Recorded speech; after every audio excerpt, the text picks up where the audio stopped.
So, what's going on, everybody? This is the Farzy Show, presented by Steven Singer of Steven Singer Jewelers. Sixers get embarrassed last night. When was it for you? When was it for you when watching that game that you were like, not tonight? When was it for you? When was it for you that the Sixers got news that James Harden would be most likely returning on Monday, so they decided to mail it in against the Cleveland Cavaliers? When was it for you that they really decided that this wasn't going to be a game? Was it?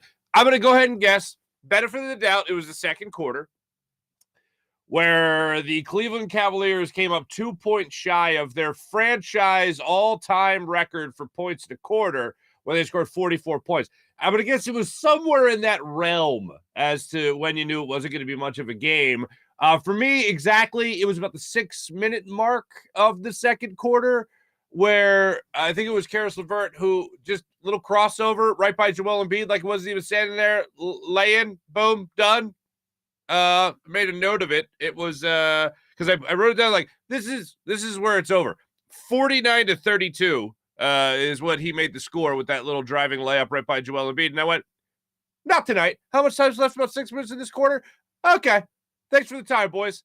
And that quarter didn't turn out to be any nicer than really that moment. They ended up getting outscored 44-27. No, excuse me, 44-21 in the second quarter overall. Yeah, not the Sixers night. We'll get into that a little bit. We will get into the news from from Shams Charania regarding James Harden returning to the lineup.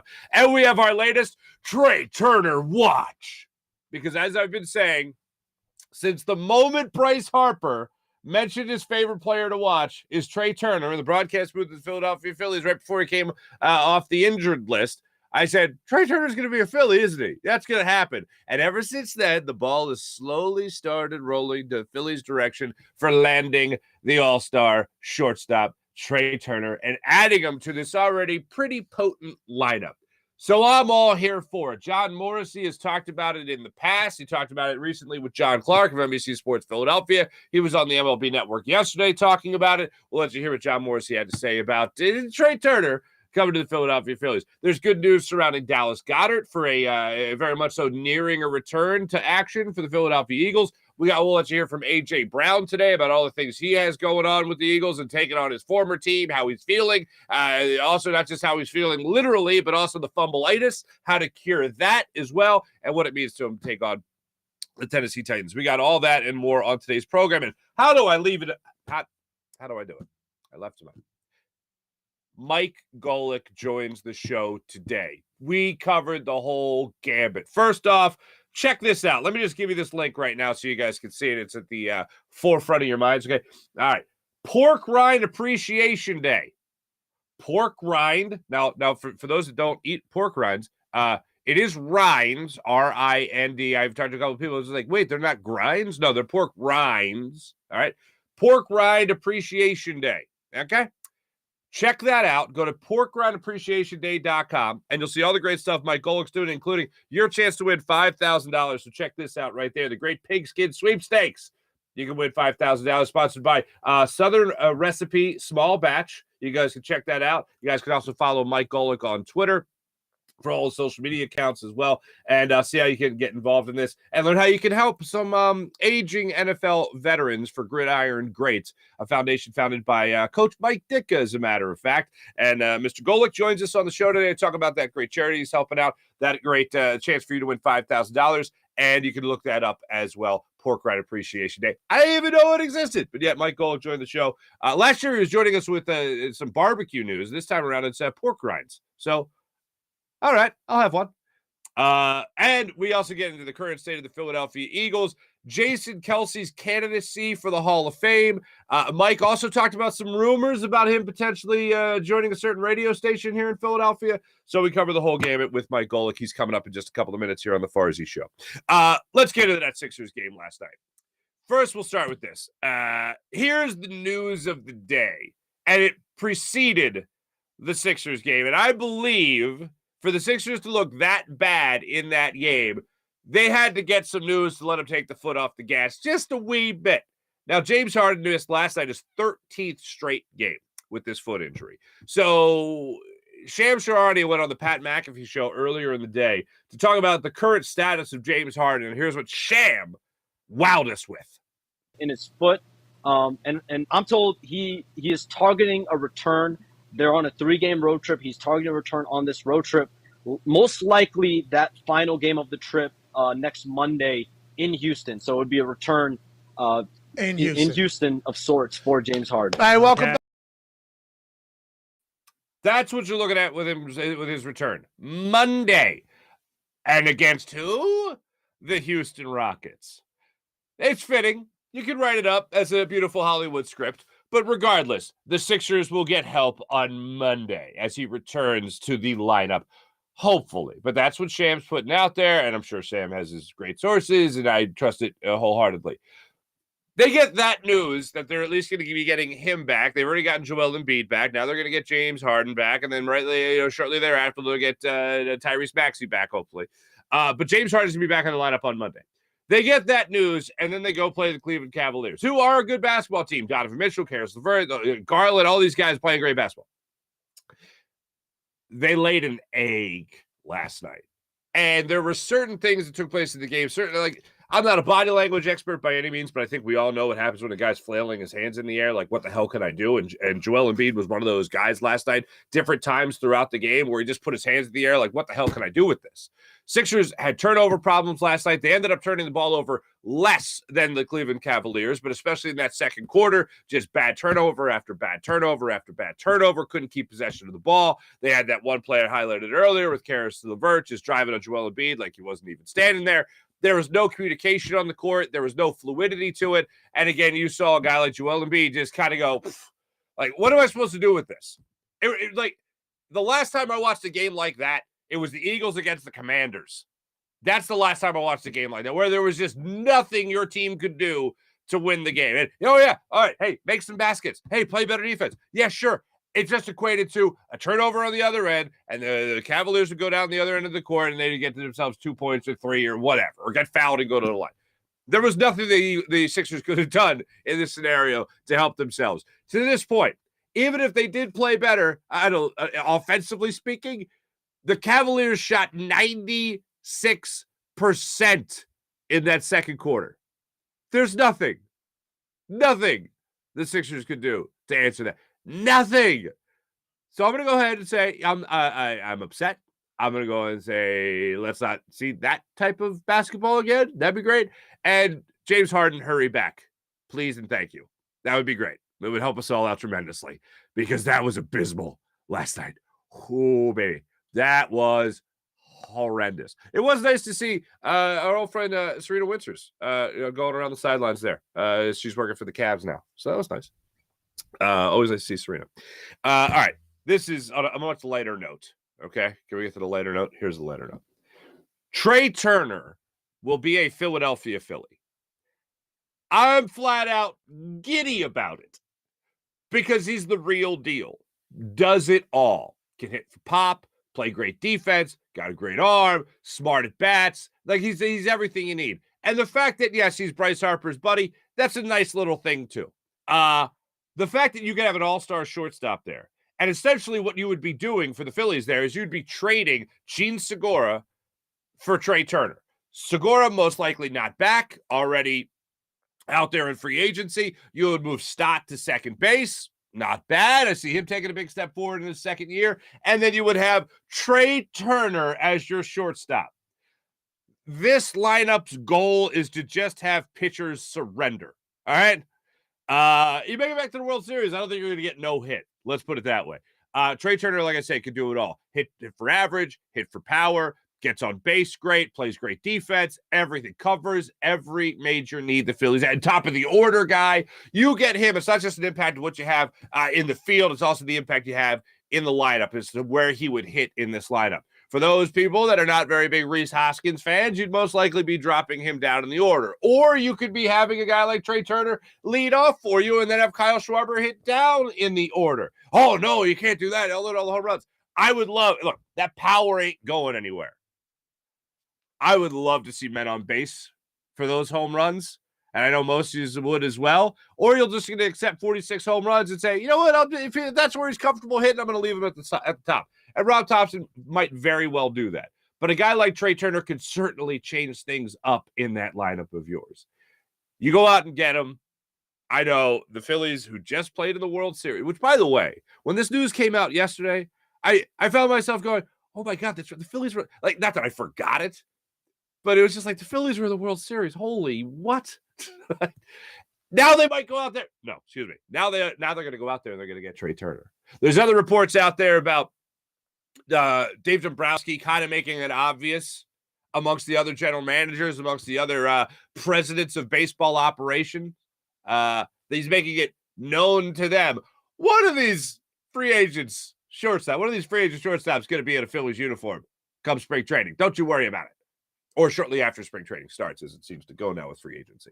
So for me, I am wildly excited about what the future holds for the Philadelphia Phillies. And yes, I do think it's going to be Trea Turner playing for the Phils. Now, here's I wanted to give you full context because the San Francisco Giants could be one of the teams that are knocking on the door of the Philadelphia Phillies, or excuse me, of Trea Turner, and be the biggest competition to the Phils. So we'll see how it plays out. But John Morrissey went on MLB Network yesterday to talk about how serious Trea Turner to the Phillies really is. Here's John Morrissey. And his free agent candidacy.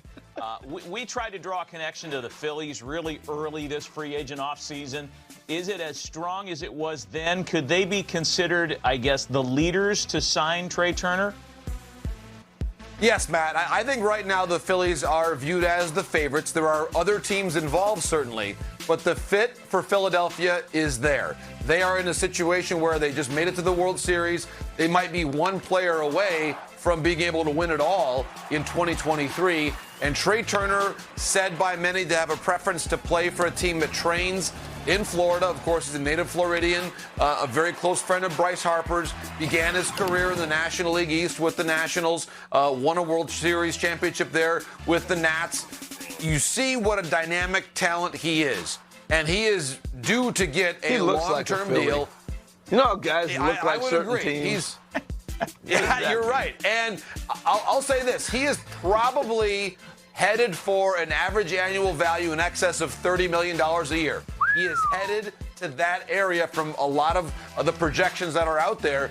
And he may still be of interest to the Giants, but I don't think the Giants will sign another position player for $30 million plus a year unless they know if they're going to get Aaron Judge or not. So I think the Giants are involved in the shortstop market, but it's somewhat contingent on what happens with number 99, whereas for the Phillies, Trea Turner, according to sources, is their top priority.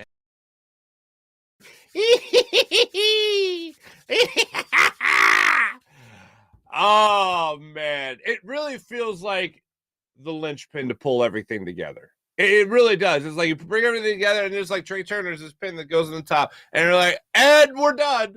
Now, I'd love some more bullpen help. I'd love some more starting pitching. We'd all love that. I honestly think that Zach Eflin will be back with the Phillies. They've coveted him for a while, and I think whatever offer he gets anywhere else, barring the what the hell? Did you see what they gave Zach Eflin?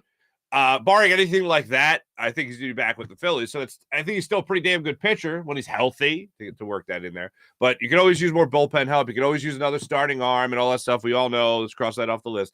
Or should we circle that as something we still need to cross off the list there. But Trea Turner is a major step forward for this lineup.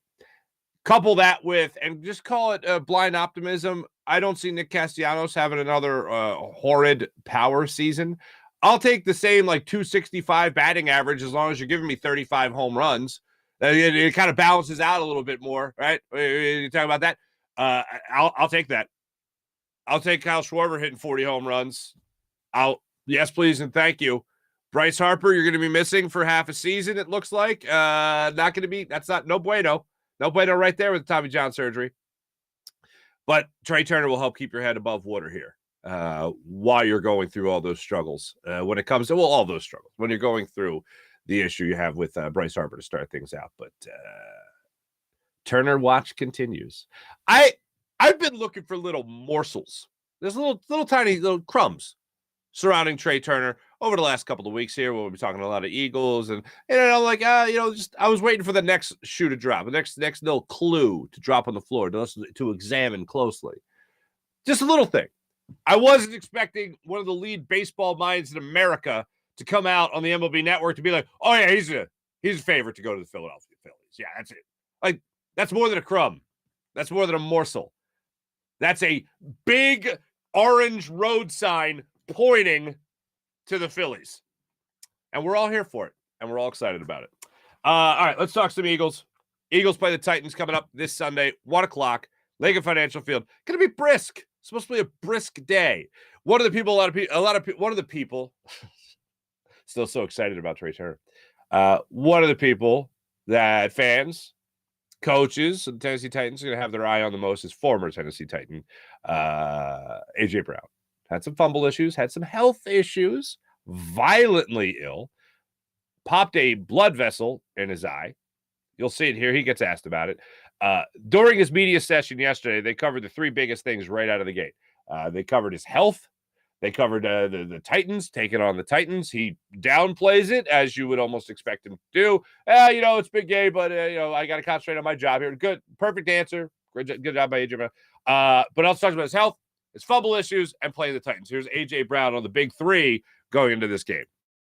I mean, of course, it means a lot, but, I got to be professional about it and, keep my emotions down and just play. Like I said, after the game, my job this week is just trying to be as consistent as possible, so regardless of who's playing, that's my focus. How are you feeling? A little better, yeah. My eyes kind of getting a little better, I think, but where's the strength? The strength? Yeah, getting the strength back. Yeah, slowly. Had a good workout today. I've been working out at home, but I'm finding myself getting back to it. It's kind of been a weird stretch of games here for you. You had the ankle and the illness and the fumbles. Are you looking forward to just kind of getting back on track with everything? That's the focus this week. Like I said, being consistent. Like the ankle, that's something I can't control. Me protecting the football, that's something I can control. And I think that's my focus going forward. Like I said, I'm not going to change who I am with the ball in my hand. But I got to do a better job protecting the football, so. All right. Away from anything that has to do with sickness, away from anything that has to do with playing the Titans, let's talk about that style of play for a second. I don't mind at all guys fighting for yards as long as you are protecting the football.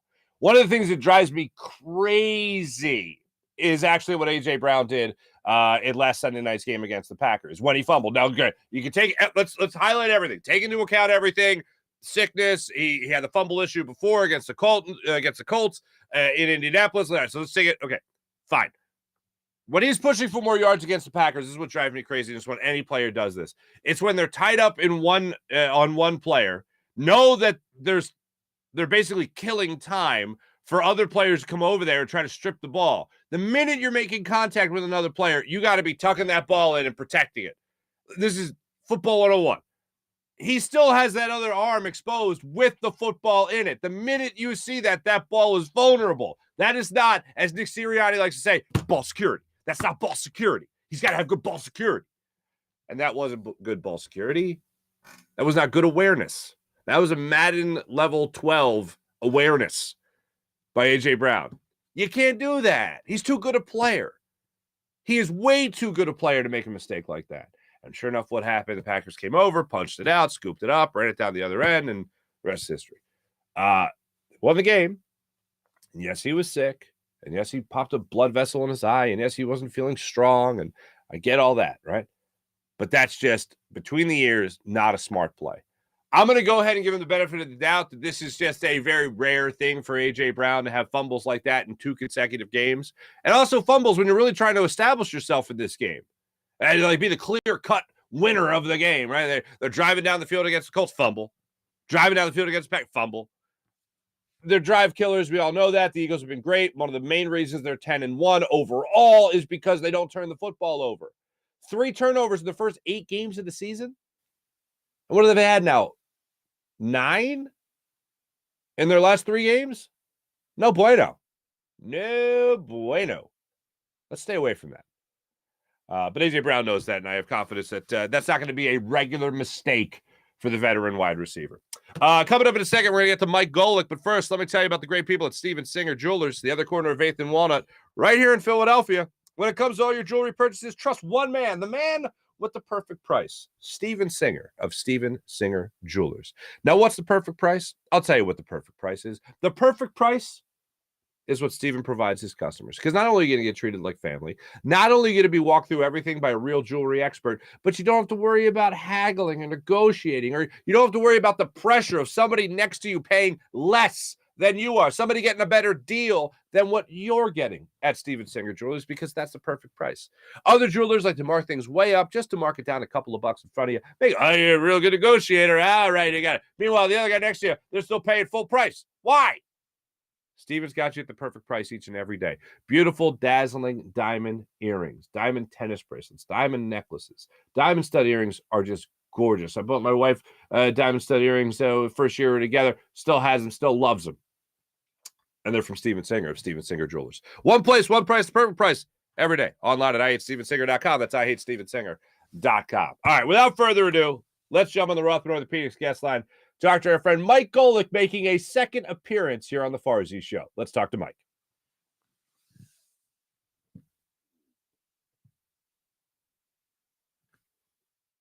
Right now, the Rothman Orthopedics guest line. Now, most of you should know this man, not just from his illustrious radio career, but also 5+ years with the Philadelphia Eagles, playing on a defensive line that mentioned some guy named Reggie White. Joining us right now, Mr. Mike Golic joins us. Mike, how you doing?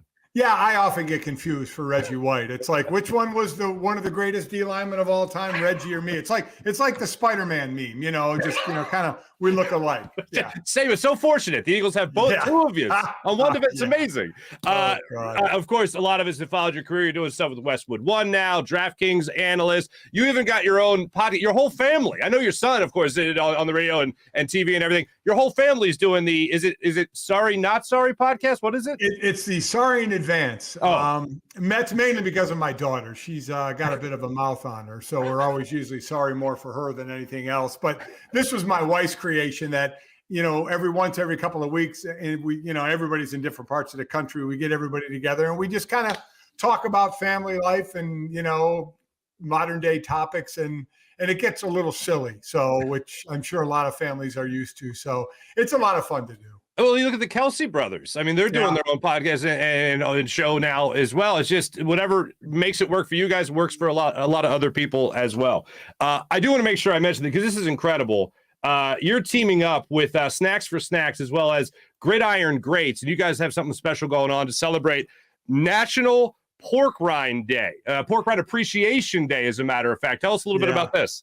Pork Rind Appreciation Day happens to fall right on the day of the Super Bowl. So Southern Recipe Small Batch has teamed up with the Gridiron Greats, and they're doing like Sacks for Snacks. So instead of just snacks, we're getting Sacks for Snacks. So it's very easy, and you can win stuff, which is very cool. If you just go to porkrindappreciationday.com, you enter by picking any team you believe is going to get the most sacks. And then each week, one randomly selected entry wins a case of pork rinds.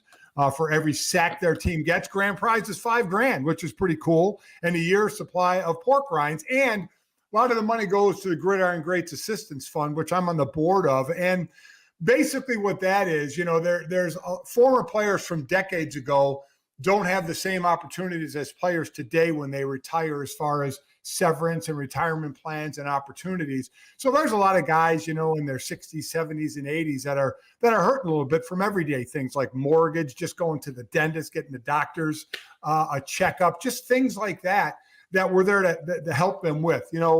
I spent my life, in football of if my teammate's down, I reach a hand down to help them up, or they reach their hand down and help me up. That's basically what we're doing here. We're assisting them with their everyday needs. And Southern Recipe Small Batch did a great job in teaming up with Gridiron Greats with this great contest to try and continue to help us help those that need it.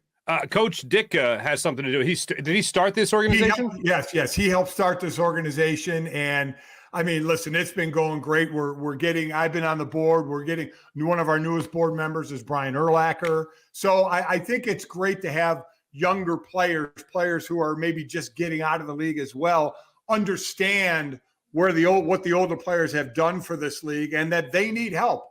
They need help now. So I think the more, I'm older, I'm going to be 60, but we can get these 30-something and 40-something former NFL players involved in this as well to understand where this game came from. What's crazy in getting to know a lot of athletes after their playing career, how much they talk about battling somebody else and, yes, having respect for them. But the minute their playing careers are over, they become their brother or their teammate, even though they never played on the same team. It's a great thing you guys are doing. Yeah, it really is. At the end of the day, we're all in the same club, right? We're all on the same team. And I know people, I think, naturally think, oh, they're NFL players, they have money. Well, again, a lot of guys, I played in the 80s, so my time and a lot of guys before me, didn't make all that money. Guys before me had to have jobs in the offseason, and they didn't have what players can get today after their work is done. And they're only working for a few years, and then they're out into the real world. So we're just there to lend that helping hand to those who need it. Now, I understand you were just in Philadelphia. You covering the Packers game as well for Westwood One. What are you making of your former team this year, sitting here at 10-1? Well, they're doing it the way you can win a Super Bowl. You have a good passing game, obviously, but you can run the ball. This was like a college number. They ran for over 360 yards, which is incredible in the NFL.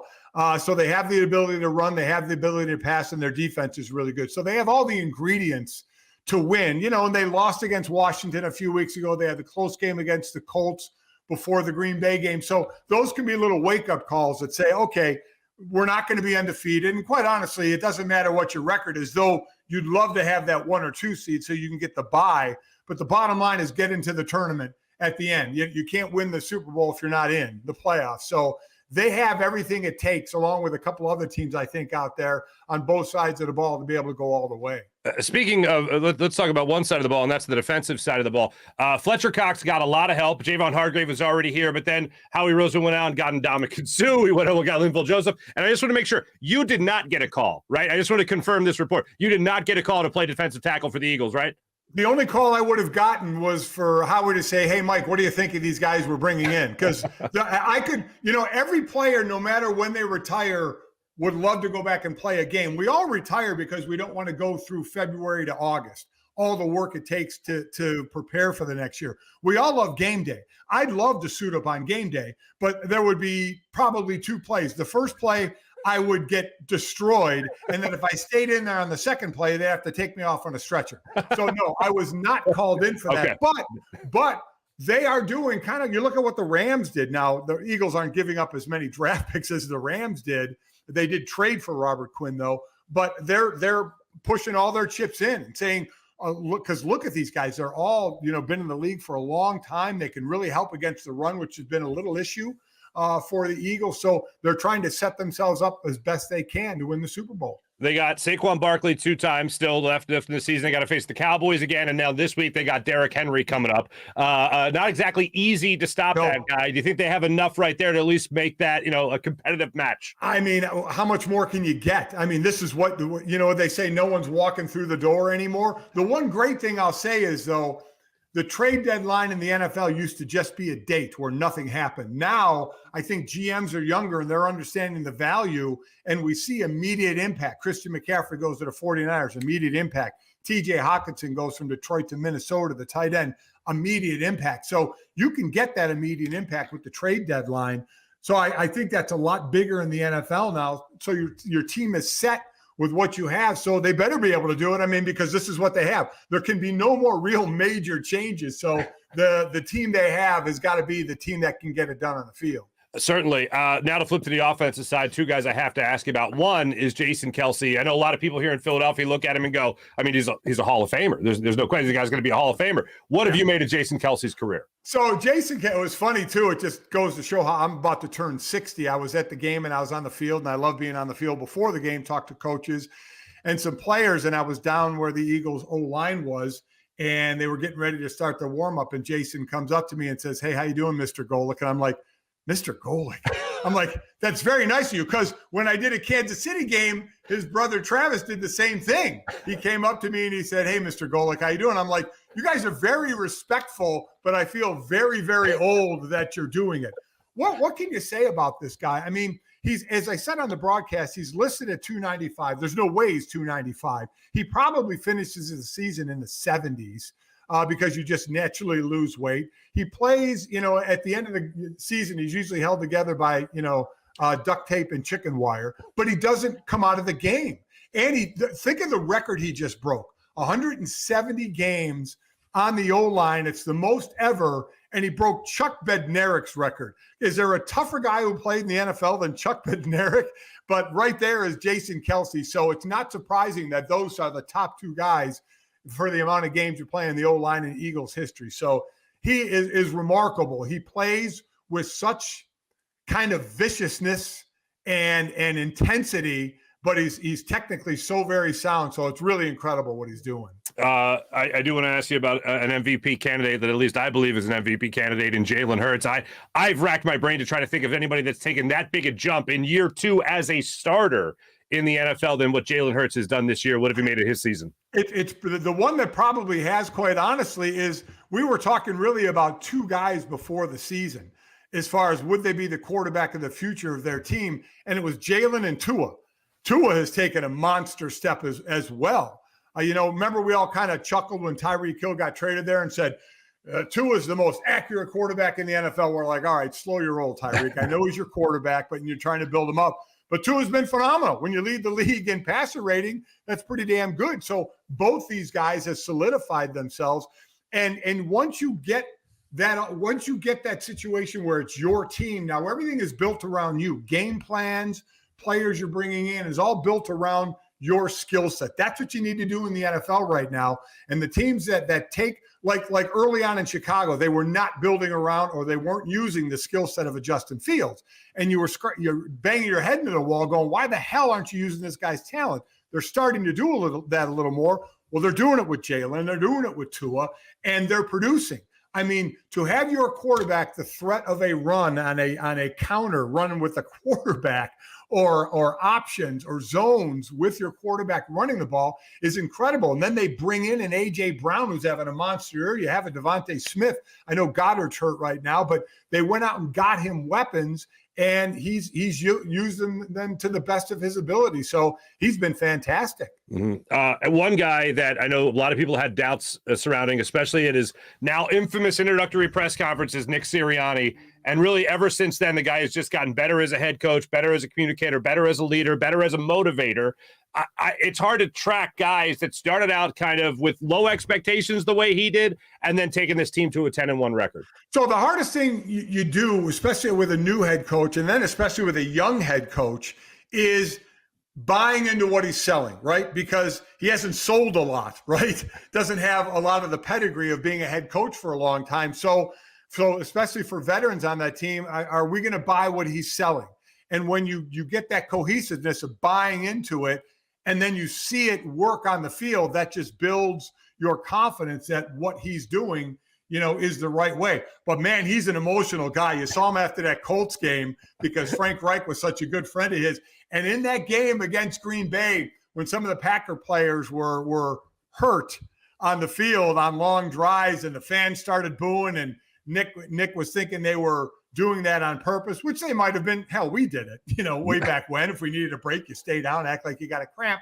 Who's going to prove you didn't? But Nick is looking over at LaFleur and yelling at him. I mean, he is an emotional dude without question. So you wonder over time if that will tamper down a little bit. But players got to love it. The players know he has their back. So it's been a great situation.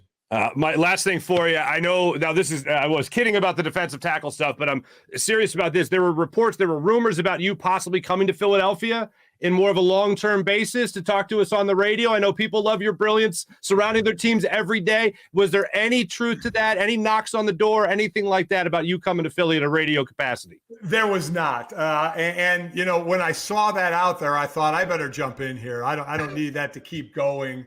No, there was not. So I tweeted to whoever, I forgot which media Crossing person. Broad, I believe. Yeah. And I said, no. I said that's not going to happen. So we can just nip that one in the bud.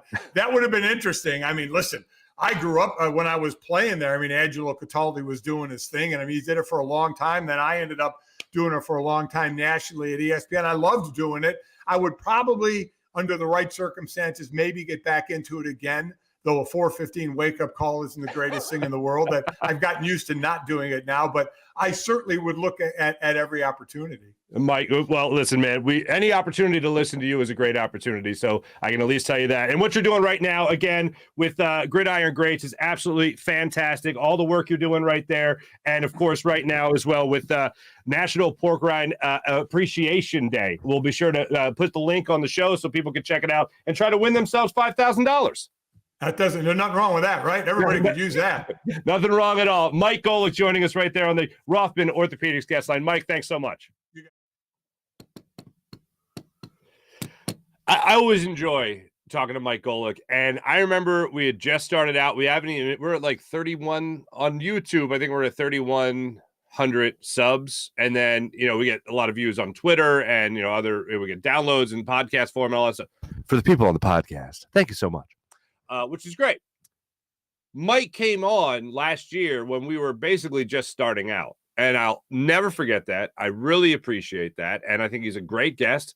And I'm not telling you anything you don't already know. Great speaker, very, I feel like a dynamic speaker is a good way to describe him. His story on meeting Jason Kelce and Travis Kelce, them calling him sir, is just hilarious. And him having a sense of humor about his role playing on the Reggie White Philadelphia Eagles. Rest his soul, Reggie White, is funny. And I appreciate his insight. And I didn't even know he was doing color commentary for Westwood One. So that's a way people can enjoy him across the national scene as well. And he was just in town for the Packers-Eagles game. So not too shabby. Great listening to Mike Golic break down the Eagles, his respect for Jalen Hurts. And it is interesting. Like I've seen on social media, one of the popular things now, I think it's with Spotify. Wow, I sound like such an old man. You know what the kids are doing these days it's December. So was it December yet? December 1st.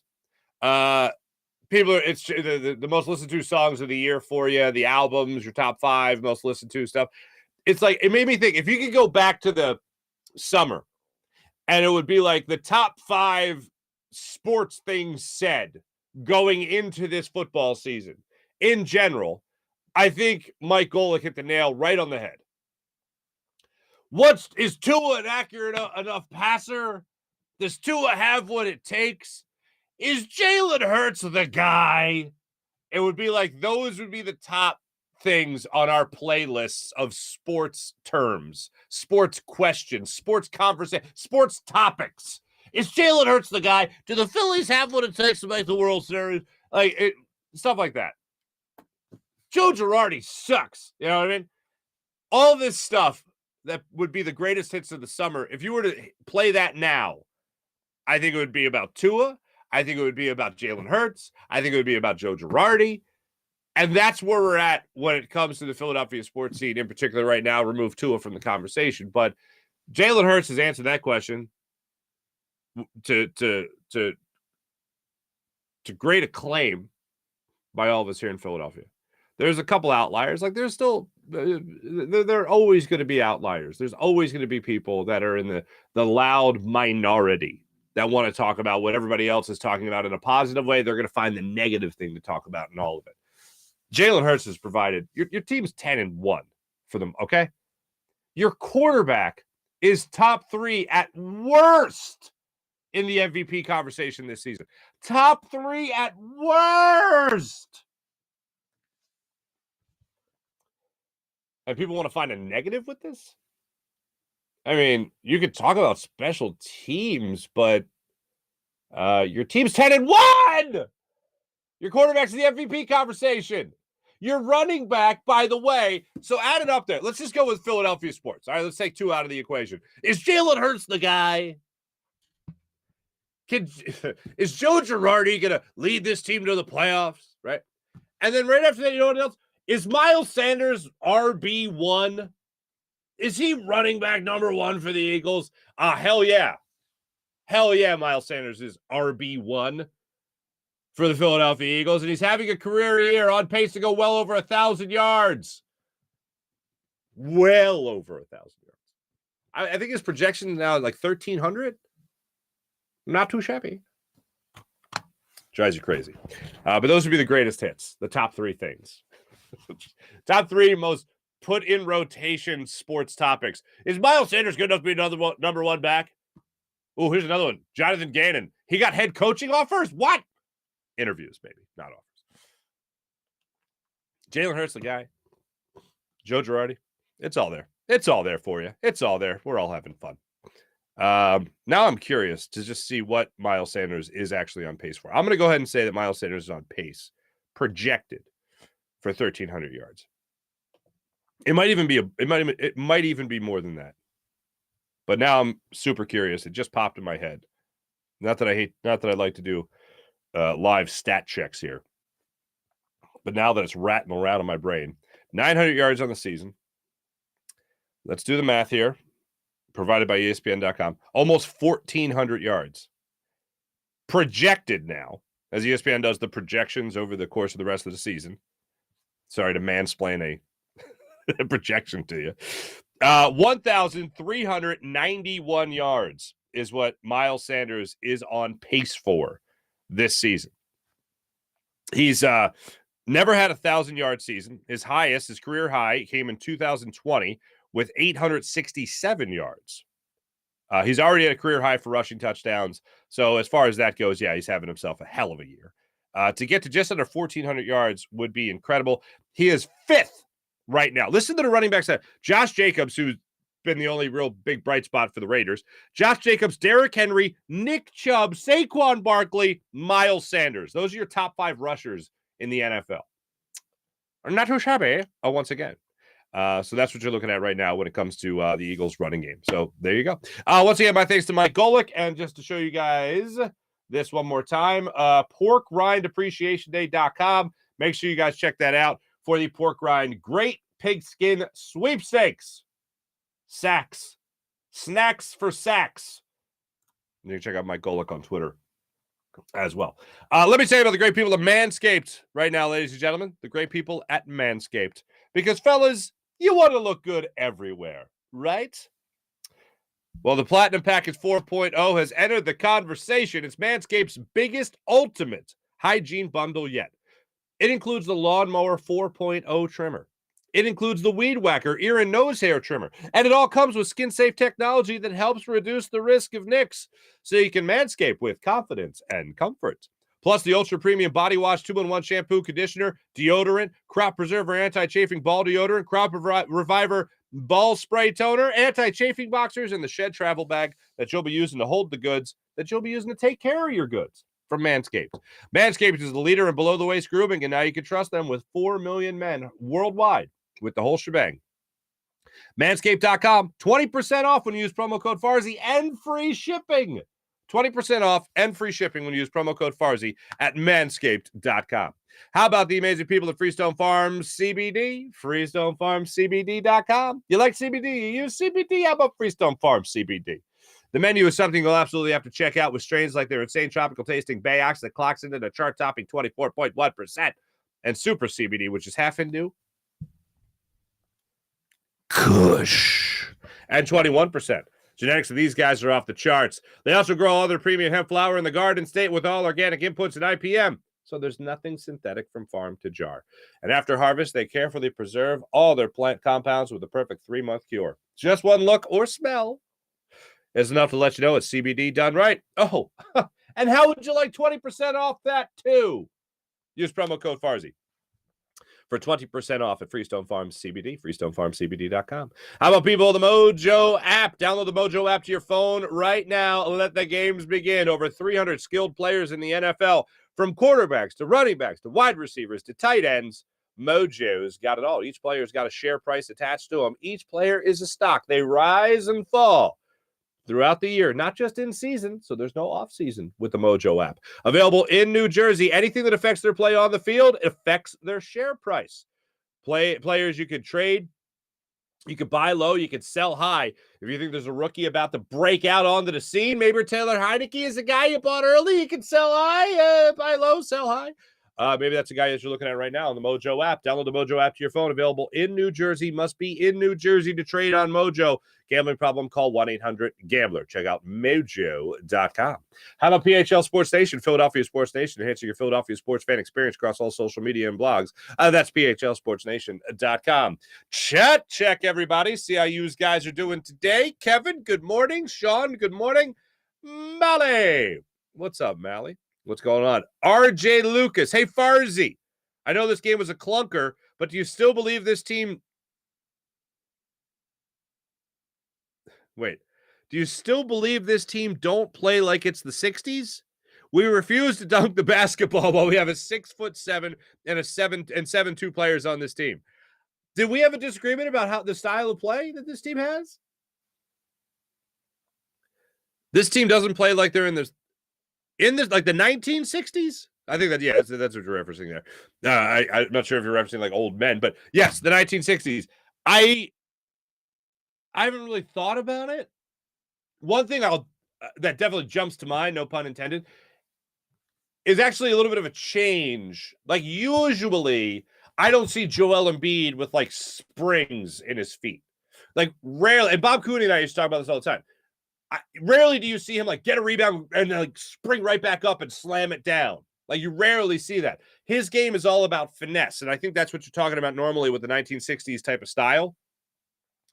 I've seen a little bit more when he's healthy this season of that spring in Joel Embiid. I'm still not saying he's a springy, spry player by any means. I've just seen a little bit more of it, which means I haven't seen zero of it compared to other years with Joel Embiid. But when it comes to just overall, there's not really a lot of attacking the basket with the Sixers for the big dunks and stuff like that. They definitely miss Tyrese Maxey in that regard. He'll go strong to the basket.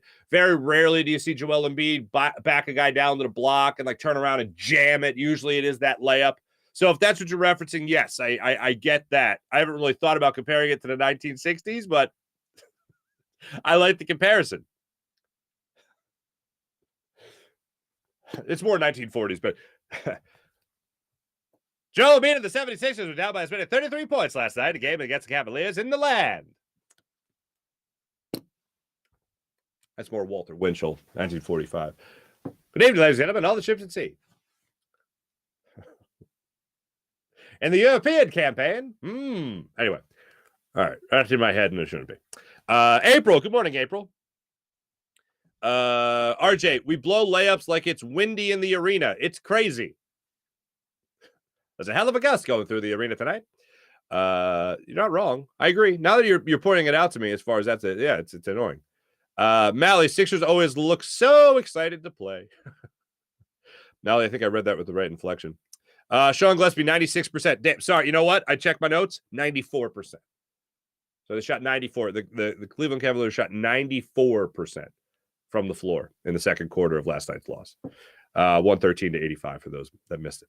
RJ Lucas, Sean, it's killing me. It's like we dunk one time a game. Tell me, what's the difference between the Sixers and the San Antonio Sparks?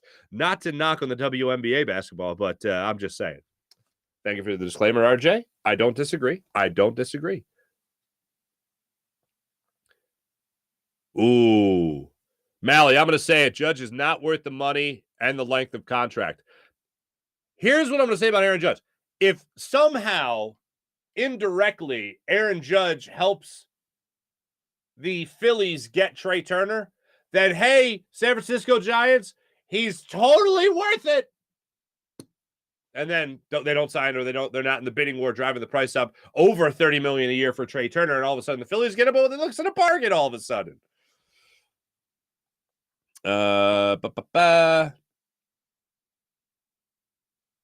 April, yep. Numbers are insane. I don't doubt that, and good morning to you. Mally shot. Oh my God, his eye. Please, please, please get better, AJ. You ever pop a blood vessel in your eye? Oh, it nasty. Yeah, I've done that. Thanks, massive allergy attacks. Let's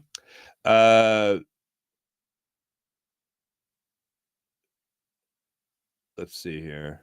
Oh, yeah, I thought Mike and Mike, as someone that didn't get to listen to them a lot, because I was obviously working at that time for another radio station. When I caught them, I felt like they had great chemistry with one another. I felt like their topics were always on point. And it was just every national radio show needs to take their format.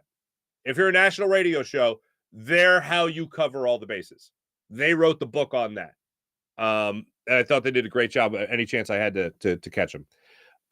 Just started watching Speak on FS1 with Shady. Not a bad show. I mean, Acho, be extra a lot. Mally, yes. Emmanuel Acho, yeah. He's got a lot going on. It's Emmanuel Acho is there now, and I think his brother Sam is ESPN. I think do I have that right? I don't really watch Speak that much. I'll catch the highlights, if you will. If Shady says something like Jalen Hurts is the MVP, then I'll see that. But yeah, what are we looking at here? Don't worry about the Ray Fitzgerald. Good morning, Ray. Mihai Sanchez. Good morning, Ray Fitzgerald. Don't worry about the Sixers. Plenty of good college basketball games. More interesting. They play defense and team ball and hustle. Ray, I'm going to ask this: are you my dad? Because if you're my dad, first off, there's no way my dad's name is Ray Fitzgerald. So it would be the perfect cover-up.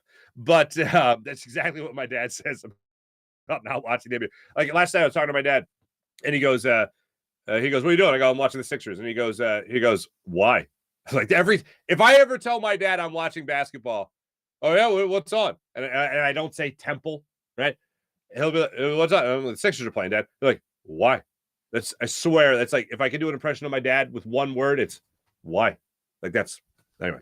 But yeah, Temple won. They came back against LaSalle last night at the Palestra. That was pretty cool. Love seeing that.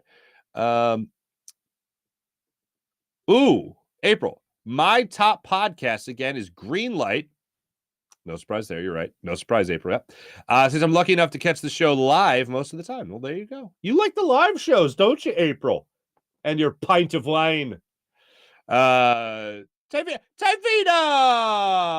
what's going on? Mark is mathing before 7 a.m. Yeah, there was my computing in my brain. Oh, Ray Fitzgerald. Didn't we learn nothing last year with MVP Joel Embiid? It's all about championships. We caught up with this MVP. Ray, I'm going to tell you this right now. And I think we might have talked about this before. I don't think anyone at this point right now gives a damn about MVP awards for Joel Embiid. And I love that because I feel like Sixers fans, like real hardcore loyalists to the process Sixers fans, have gotten caught up in the individual awards. And not that I'm ahead of anyone, but my emotions have been ahead of kind of where a lot of people have been with Joel Embiid and the whole process. First off, I was for the process in terms of giving it like 3 years to be terrible, accumulate assets, and then build from that. I don't believe in a blank check of time. Like Sam Hinkie's biggest fault was that he wanted supposedly 9 years to do this. I don't think so. All right? Nobody gets a blank check of time to turn over a productive product. All right? Nobody gets that. Show me you can build a winner. I gave it 3 years. I remember asking the people at the same time when I was on Sports Talk Radio and took a lot of calls and all that stuff, what's your average time that you'd give these people? Most people said 3 years. Fair enough. We were watching the Sixers in mediocrity. And now, as a result, we're still watching the Sixers in mediocrity when it comes to how they have taken second-round exits time after time after time. But in doing so, I believe they looked at the MVP award as some consolation prize, and you shouldn't look at it as that. There are no consolation prizes here. All right, there are no participation trophies. I want the Sixers to win a championship. Right now, I feel like most of the fan base is where I have been for a while, which is we went through the years of being terrible. We gave our investment of time to this franchise, to this organization, and in return, they have given us meaningful basketball. You have felt like, and the biggest difference post-process to pre-process is the fact that you actually feel like you could win. With Ben Simmons playing the way he was at the time, with Joel Embiid playing the way he was at that, with Jimmy Butler coming to town playing the way he was playing, you felt like you had at least had a chance to win a championship. With Andre Iguodala and the Iggy-led Sixers, you felt like you were on with house money in the second round, Game 7 of the playoffs against the Boston Celtics. Maybe they make it happen and make it to the Eastern Conference Finals. Oh, my God. This team, the expectation is they better make it to the Eastern Conference Finals, bounce out in the second round. Well, they better make it to the Eastern Conference Finals, bounce out in the second round. Well, they better make it to the Eastern Conference Finals. Maxi's hurt. Embiid was hurt for a little bit. Harden was hurt for a long time. What are they going to do this year? Remains to be seen. But it's rough, man. It's rough. Bounce out of the first round of the playoffs in the bubble, if you remember that. Good God. Sixers don't have the right chemistry. This is what Ray's saying. Not going nowhere. Ew. Oh, that's nice, April. Yeah, look at the live shows. Oh, they put you in a better mood. That's good. That's nice. Watch the Boston Celtics, how they play. Oh man. Yeah. Well, that's why the Boston Celtics. Not that I needed more reason to hate the Boston Celtics, but the fact that they didn't go through a process and they've made it to a finals. And in the process, bounced the Sixers out of the playoffs twice. Once in the bubble and then once in the Ben Simmons 1-point game. Not that it was a 1-point game. It was that Ben Simmons had 1 point in the game. Just want to make sure I'm clear on that. Yo.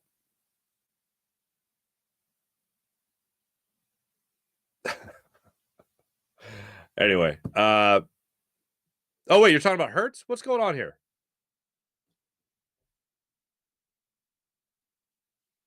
What are you talking about with Hurts? Oh. Gotcha.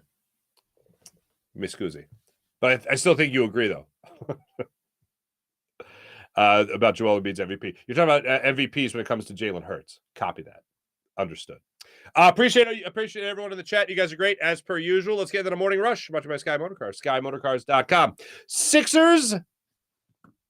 Ray, I hear you. MVP for Hurts. Copy that.